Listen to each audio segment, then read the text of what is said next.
Hello बच्चों, आप सभी का स्वागत है एक बार फिर से मेरे यूट्यूब चैनल में। बच्चों, जो आपकी कक्षा 10 की जो हिंदी की पुस्तक है क्षितिज भाग 2, उसका जो पाठ 11 है बाल गोविंद भगत, जिसके लेखक हैं राम वृक्ष बेनीपुरी। तो आज हम जो बाल गोविंद भगत का जो पाठ है उसको पढ़ेंगे और जो उसका सार है उसको समझेंगे। और यदि आपने मेरा चैनल सब्सक्राइब नहीं किया है तो बच्चों आप मेरे चैनल को सब्सक्राइब कर लें और बेल आइकन को भी ज़रूर प्रेस कर दें, जिससे मेरी आगे आने वाली वीडियो आपको समय पर मिल जाए और उसका नोटिफिकेशन आपको मिल सके। तो आइए शुरू करते हैं आज का पाठ। बाल गोविंद भगत। बाल गोविंद भगत मझोले कद के गोरे चिट्टे आदमी थे। मझोले कद का मतलब होता है बच्चों बीच का कद, ना ज़्यादा छोटा कद और ना ज़्यादा लंबा कद। 60 से ऊपर के ही होंगे। बाल पक गए थे, मतलब उनके बाल सफ़ेद हो चुके थे। लंबी दाढ़ी या जटाजूट तो नहीं रखते थे। जटाजूट का मतलब लंबे बाल। किंतु हमेशा उनका चेहरा सफ़ेद बालों से ही जगमग किए रहता। कपड़े बिल्कुल कम पहनते। कमर में एक लंगोटी मात्र और सिर पर कबीर पंथियों की सी कनपटी टोपी, यानी कि एक लंगोटी पहनते थे और एक कबीरपंथी टाइप की जो कनपटी टोपी, मतलब कान तक की टोपी। जब जाड़ा आता एक काली कमली ऊपर से ओढ़े रहते। जब ठंड आती तो एक कंबल ओढ़ लेते थे। मस्तक पर हमेशा चमकता हुआ रामानंदी चंदन, जो नाक के एक छोर से ही औरतों के टीके की तरह शुरू होता था, यानी कि एक चंदन का टीका लगाते थे रामानंद जी की तरह, जो कि नाक के छोर से शुरू होता और जैसे औरतें टीका लगाती हैं माथे पर, वहाँ तक। गले में तुलसी के जड़ों की एक बेडोल माला बांधे रहते। ऊपर की तस्वीर से यह नहीं माना जाए कि बाल गोविंद भगत साधु थे, नहीं, बिल्कुल गृहस्थ। मतलब ऊपर से ऐसा नहीं लगता था कि ये ऊपर की तस्वीर से यह नहीं माना जाए, मतलब जैसे ही उनको देखते थे लोग बाग, जिस तरीके की उनकी वेशभूषा थी, तो उन्हें देखकर उनको साधु ना माना जाए, क्योंकि वो बिल्कुल गृहस्थ थे। उनकी गृहिणी की तो मुझे याद नहीं, लेखक कहता है कि उनकी पत्नी के बारे में तो मुझे याद नहीं। उनके बेटे और पतोहू को मैंने देखा था, यानी उनके बेटे और बेटे की जो पत्नी थी, यानी कि उनकी पुत्र वधू, उसको उन्होंने देखा था। किसने? रामवृक्ष बेनीपुरी ने। थोड़ी खेती बाड़ी भी थी, एक अच्छा साफ सुथरा मकान भी था। किंतु खेती बाड़ी करते, परिवार रखते भी बाल गोविंद भगत साधु थे। साधु की सब परिभाषाओं में खरे उतरने वाले। कबीर को साहब मानते थे, उन्हीं के गीतों को गाते, उन्हीं के आदेशों पर चलते। कभी झूठ नहीं बोलते, खरा व्यवहार रखते। खरा व्यवहार का मतलब एकदम ईमानदारी वाला व्यवहार। कोई चिकनी चुपड़ी बातें नहीं करते थे, एकदम साफ साफ कहना। किसी से भी दो टूक बात करने में संकोच नहीं करते थे। संकोच का मतलब बिल्कुल उनमें झिझक नहीं थी। ना किसी से खामखा झगड़ा मोल लेते, किसी की चीज़ नहीं छूते, ना बिना पूछे व्यवहार में लाते थे, यानी कि किसी की चीज़ को उससे पूछे बिना उसको यूज़ भी नहीं करते थे, प्रयोग भी नहीं करते थे उस चीज़ का। इस नियम को कभी कभी इतनी बारीकी तक ले जाते कि लोगों को कौतूहल होता था। कभी वह उनके दूसरे के खेत में शौच के लिए भी नहीं बैठते। वह ग्रस्त थे, लेकिन उनकी सब चीज़ें साहब की थी। जो कुछ खेत में पैदा होता सिर पर लादकर पहले उसे साहब के दरबार में ले जाते थे। साहब के दरबार से मतलब है वो कबीर पंथी थे, मतलब कबीर को मानने वाले थे, उनके विचारों को मानने वाले थे बाल गोविंद भगत। तो वो क्या करते थे, अब जो भी कुछ उनकी खेत में पैदा होता था उसको सब कहाँ ले जाते थे? जो कबीर का मठ बना हुआ था वहाँ पर उस सब चीज़ों को दान दे देते थे। जो कुछ उनके घर में 4 कोस दूर, जो उनके घर से 4 कोस दूर था, एक कबीरपंथी मठ से मतलब वह दरबार में भेंट रूप में लिया जाकर प्रसाद रूप में जो उन्हें मिलता उसे घर ले आते और उसी से गुजर चलाते थे। यानी कि जो खेती में होता था सब कुछ तो पहले वहाँ दे आते थे कबीर मठ में, जो कबीरपंथी लोगों का जो मठ था, और फिर उसके बाद वहाँ से जो भी उन्हें कुछ वापसी में मिलता था प्रसाद रूप में, उसे वो घर ला करके उसी से ही अपना गुजारा करते थे। इन सब के ऊपर मैं तो मुग्ध था उनके मधुर गान पर, जो सदा सर्वदा ही सुनने को मिलते। कबीर के वे सीधे साधे पद जो उनके कंठ से निकलकर सजीव हो उठते। आषाढ़ की रिमझिम, आषाढ़ मतलब जो बारिश का मौसम होता है उसको, महीना जो होता है हिंदी का, उसे आषाढ़ कहा गया है। यहाँ पर समूचा गांव खेतों में उतर पड़ा है। कहीं हल चल रहे हैं, कहीं रोपनी हो रही है। रोपनी का मतलब जो धान के जो पौधे होते हैं वो खेत में पानी के अंदर लगाए जाते हैं, उनको रोपनी बोला है यहाँ पर। धान के पानी भरे खेतों में बच्चे उछल रहे हैं, औरतें कलेवा लेकर, कलेवा मतलब जो नाश्ता पानी लेकर जो हैं औरतें मैंड पर, यानी कि खेतों के किनारे एक चौड़ी सी मैंड रास्ता बना होता है। जैसे मान लीजिए 2 खेत हैं, एक इधर है खेत और एक खेत इधर है, तो यहाँ पर ये रास्ता जो होता है मिट्टी का ही होता है, पर ये थोड़ा ऊंचा होता है, डिवाइडर टाइप का, जो इधर भी खेत को एक हिस्से में बांटता है, एक इधर। और यहाँ पर जो है वो बता रहे हैं कि औरतें बैठी हुई हैं इस जगह पर मैंड पर, और इधर जो हो रही है खेत में, यहाँ पर बच्चे उछल रहे हैं पानी में और रोपनी हो रही है। आसमान बादल से घिरा, धूप का नाम नहीं, ठंडी पुरवाई चल रही है। पुरवाई का मतलब ठंडी हवा जो है पूरब से बहने वाली, वो चल रही है। ऐसे ही समय आपके कानों में एक स्वर तरंग झंकार सी कर उठी। यह क्या है, यह कौन है, यह पूछना ना पड़ेगा। बाल गोविंद भगत समूचा शरीर कीचड़ में लिथड़े अपने खेत में रोपनी कर रहे हैं। मतलब खेत में धान रोप रहे हैं कौन, बाल गोविंद भगत। उनकी उंगली एक एक धान के पौधे को पंक्तिबद्ध खेत में बिठा रही हैं। मतलब जो बाल गोविंद भगत हैं उनकी जो उंगलियां हैं वो धान के एक एक पौधे को एक लाइन से सीध में खेत में रोपती जा रही हैं। उनका कंठ एक एक शब्द को संगीत के जीने पर चढ़ाकर कुछ को ऊपर स्वर की ओर भेज रहा है और कुछ को इस पृथ्वी की मिट्टी पर खड़े लोगों के कानों की ओर। बच्चे खेलते हुए झूम उठते हैं, मेड़ पर खड़ी औरतों के होंठ कांप उठते हैं, वे गुनगुनाने लगती हैं, हल वालों के पैर ताल से उठने लगते हैं, रोपनी करने वालों की उंगलियां एक अजीब क्रम में चलने लगती हैं। बाल गोविंद भगत का यह संगीत है या जादू। भादों की वह अंधेरी अधर रतिया, मतलब आधी रात भादों की। अभी थोड़ी ही देर पहले मूसलाधार वर्षा खत्म हुई है। मूसलाधार का मतलब बहुत तेज बारिश, बहुत ही तेज वर्षा जो हो रही है उसको बोला जाता है। बादलों की गरज, बिजली की तड़प में आपने कुछ नहीं सुना हो, किंतु अब झिल्ली की झनकार या दादुरों की टर बाल गोविंद भगत के संगीत को अपने कोलाहल में डुबो नहीं सकती।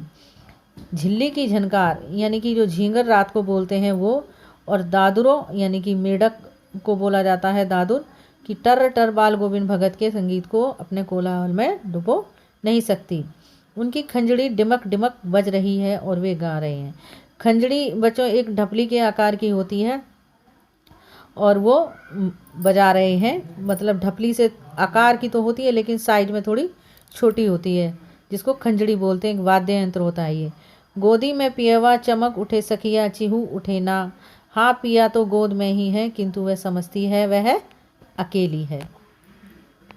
चमक उठती है, चिहुक उठती है, उसी भरे बादलों वाले भादों की आधी रात में उनका यह गाना अंधेरे में अकस्मात कौंध उठने वाली बिजली की तरह किसे ना चौंका देता। अकस्मात का मतलब अचानक। अरे अब सारा संसार निस्तब्ध सोया हुआ है, बाल गोविंद भगत का संगीत जाग रहा है। तेरी गठरी में लागा चोर मुसाफिर जाग जरा, कार्तिक आया नहीं कि बाल गोविंद भगत की प्रभातियाँ शुरू हुई। मतलब जो सुबह वो गीत गाते थे वो शुरू हो जाते थे, जो फागुन तक चला करते थे। मतलब कार्तिक कब आता है बच्चों, सर्दियों में, और फागुन कब आता है, होली के टाइम पर। तो ये जो कार्तिक से लेके फागुन तक के महीने जो आते हैं उसमें लगातार उनकी जो प्रभातियाँ थी, वो जो गीत थे, वो सुबह के गीत जो थे वो शुरू हो जाते थे। इन दिनों वह सवेरे ही उठते, एक सेकेंड इसको थोड़ा नीचे करेंगे, उठते ना जाने किस वक्त जागकर वह नदी स्नान को जाते, गांव से 2 मील दूर। वहां से नहा धोकर लौटते और गांव के बाहर ही पोखरे के ऊंचे भिंड पर अपनी खंजड़ी लेकर जा बैठते और अपने गाने टेरने लगते। पोखरे मतलब तालाब, और टेरने का मतलब बुलाने लगते, अपने गानों को गाने लगते। मैं शुरू से ही देर तक सोने वाला हूँ, ये यहाँ पर जो लेखक हैं वे स्वयं के लिए कह रहे हैं। किंतु एक दिन माघ की उस रात दांत किटकिटाने वाली भोर में भी उनका संगीत मुझे पोखरे पर ले गया। एक रात जब बाल गोविंद भगत जी गा रहे थे तो जो लेखक है दांत किटकिटाने वाली ठंड में भी सुबह सुबह उनकी आवाज़ के पीछे पीछे उनका संगीत सुनते सुनते उस पोखरे पे चले गए। अभी आसमान के तारों के दीपक बुझे नहीं थे। हाँ, पूरब में लोही लग सी गई थी। लोही का मतलब पूरब में हल्की सी लालिमा छा गई थी और सुबह के लिए जो सूर्य था वो उगना शुरू हो रहा था, जिसकी लालिमा को शुक्र तारा और बढ़ा रहा था। खेत, बागीचा, घर सब पर कुहासा छा गया, मतलब कोहरा जो था वो चारों ओर छा गया था। सारा वातावरण अजीब रहस्यमय आवर्त मालूम पड़ता था। मतलब चारों ओर जब कोहरा हो जाता है तो कुछ दिखाई नहीं देता, सब कुछ धुंधला धुंधला सा नज़र आने लगता है, तो वो रहस्य से आवर्त मालूम पड़ता था, मतलब रहस्य से घिरा हुआ। उस रहस्यमय वातावरण में एक कुश की चटाई पर पूरब मुँह काली कमली ओढ़े बाल गोविंद भगत अपनी खंजड़ी लिए बैठे थे। कुश एक घास होती है जिसकी चटाई थी और उस चटाई पर वो पूरब की ओर मुंह करके बैठे हुए थे। कौन? बाल गोविंद भगत, जिन्होंने काला कंबल ओढ़ रखा था। उनके मुंह से शब्दों का तांता लग गया। तांता का मतलब लगातार उनके मुंह से जो शब्द थे वो निकल रहे थे। उनकी उंगलियां खंजड़ी पर लगातार चल रही थीं। गाते गाते इतने मस्त हो जाते, इतने शुरूर में आते, उत्तेजित हो जाते, फिर से देखेंगे, इतने सुरूर हो जाते, उत्तेजित हो उठते कि मालूम होता अब खड़े हो जाएंगे। मतलब गाना जो वो गाते थे, वो गाते गाते इतने ज़्यादा एकदम से उत्तेजित हो उठते थे कि एकदम से ऐसा लगता था कि मानो अब गाते गाते वो खड़े हो जाएंगे। कमली तो बार बार सिर के नीचे सरक जाती, मतलब उनका जो कंबल था बार बार उनके सिर से नीचे उतर जाता था। मैं जाड़े से कपकपा रहा था, किंतु तारे की छाँव में भी उनके मस्तक के श्रम बिंदु जब तब चमक ही पड़ते थे। मतलब जो लेखक है वो कह रहा है कि मैं तो जाड़े के मारे इतनी ठंड लग रही थी मुझे कि मैं कपकपा रहा था, लेकिन वो तब भी अपने गानों में इतने ज़्यादा व्यस्त थे और जो खंजड़ी है वो बजा रहे थे, जबकि उनकी बार बार जो कंबल था वो उनके सिर से नीचे उतर रहा था, लेकिन उन्हें फिर भी ठंड का ख्याल नहीं था। गर्मियों में उनकी संध्या कितनी उमस भरी शाम को ना शीतल करती। अपने घर के आंगन में आसन जमा बैठते। गांव के उनके कुछ प्रेमी भी जुड़ जाते। खंजड़ियाँ और करतालों की भरमार हो जाती। खजड़ियों और करतालों की। करताल मतलब जो हम ताली बजाते हैं, कर यानी हाथ का पर्यायवाची है कर, और तालों का मतलब जो हम हाथों से आवाज़ निकालते हैं, ध्वनि निकालते हैं, ताल निकालते हैं, मतलब तालियाँ। एक पद बाल गोविंद भगत कह जाते, उनकी प्रेमी मंडली उसे दोहराती। मतलब एक लाइन तो बाल गोविंद भगत अपने गाने की गाते और फिर उसी गाने की लाइन को जो उनकी मंडली थी वो पीछे से दोहराती और तेहराती। धीरे धीरे स्वर ऊंचा होने लगता। एक निश्चित ताल एक निश्चित गति से उस ताल स्वर के चढ़ाव के साथ श्रोताओं के मन में भी ऊपर उठने लगते। धीरे धीरे तन मन पर हावी हो जाता। होते होते एक क्षण ऐसा आता कि बीच में खंजड़ी के लिए बाल गोविंद भगत नाच रहे हैं और उनके साथ ही सबके तन और मन नृत्यशील हो उठे। सारा आंगन नृत्य और संगीत से ओतप्रोत है। बाल गोविंद भगत की संगीत साधना का चरम उत्कर्ष उस दिन देखा गया जिस दिन उनका बेटा मरा। इकलौता बेटा था वह, कुछ सुस्त और बोदा सा। मतलब जो उनका जो बेटा था वो कुछ सुस्त यानी मंद बुद्धि का था, किंतु इसी कारण बाल गोविंद भगत उसे और भी मानते।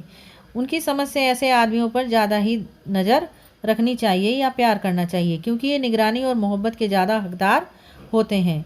बड़ी साध से उसकी शादी कराई थी। पतोहू बड़ी ही सुभग और सुशील मिली।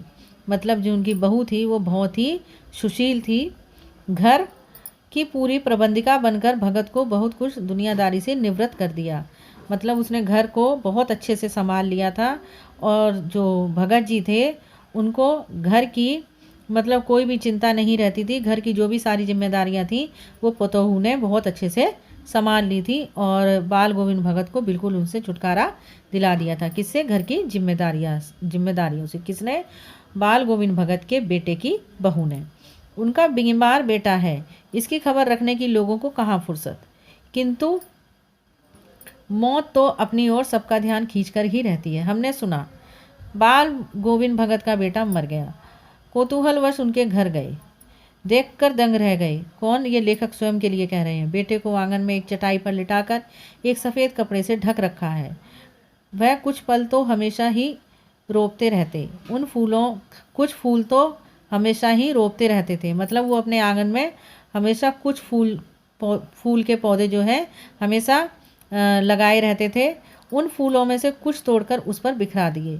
फूल और तुलसी दल भी, फूल और तुलसी के कुछ पत्ते भी।